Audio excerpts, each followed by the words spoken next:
Nandito na si Chito Miranda. Nandito rin si Kiko, si Francis Magalona. Nandito rin si Glock 9, wala siyang apelido. Magbabagsakan dito, mauuna si Chito.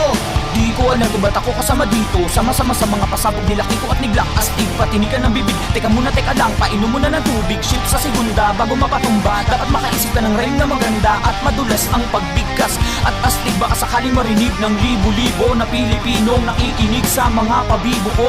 Di ka ba nagugulit sa mga naganap? Di ko rin alam kung ba't ako sikat. Para bang panaginip na pilitin makamit. Talagang sinusulit na pagiging makulit. Kailangan galingan, di na kayang tapatan ng tugtugan ng parokya at ang aming samahan. Shit, paano to, wala na akong masabi. Ngunit kailangan gumalaw ng mga labi kong ito. Kunwari, nagbabaka sakali na magaling din ako kaya nasali. Natapos na si Chito Miranda. Nandito na si Kiko, si Francis Magalona. Nandito rin si Glock 9, wala siyang apelido. Magbabagsakan dito, babanat na si Kiko.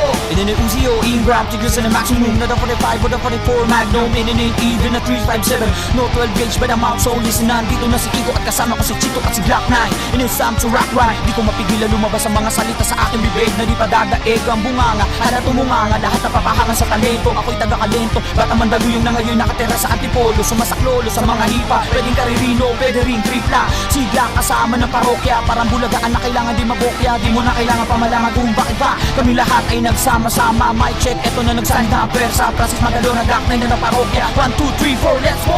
Natapos na si Chito Miranda. Tapos na rin si Kiko, si Francis Magalona. Nandito na si Glock 9. Mic check, mic check. Wala siyang apelido. Okay na ba yung mic? Magbabagsakan dito, kailangan ng mag-ingat. At ang huling bagsakan, si Glock 9 ang babanat. Bato-bato sa langit ang tama ay huwag magalit. Bawala na kasi mangot, baka lalo kang pumangit. Pero okay lang, di naman kami mga suplado. Sumabay ka sa akin na parang naka-aeroplano sa tunog ng gitara. Kasama ng pinakamalupit na banda. Pati si Kiko, magaling, di pa rin kayang tapatan. Parang awit na lagi mo binabalik-balikan. Stop, rewind, play mo. Napakasaya na para pang birthday ko. Alam mo na sigurong ibig ko sabihin, di na kailangan pa ang paikot-ikuti. Baka lalo matagalan lang, lumapit ang makinig para yung maintindihan. Mga salitang sinulat na hindi ko pa bila, pero pwedeng ilatag na parang maling nahiga. Kapag ginawakan ng mikropono parang nabubuan. Teka di naman siguro, ganyan lang pag gumagawa kami ng bago. Medyo nabibilisan, di mo naisip na pwedeng mangyari. Magkasama-sama, lahat ay kasaligay. Ngayon na narinig, di na ito padadaigan. Sama-sama sa bagsakan at tag-iisang bibig. Mag-ingat-ingat lang at baka masindak sapagkat nandito na si Chito at si Kiko at si Glock.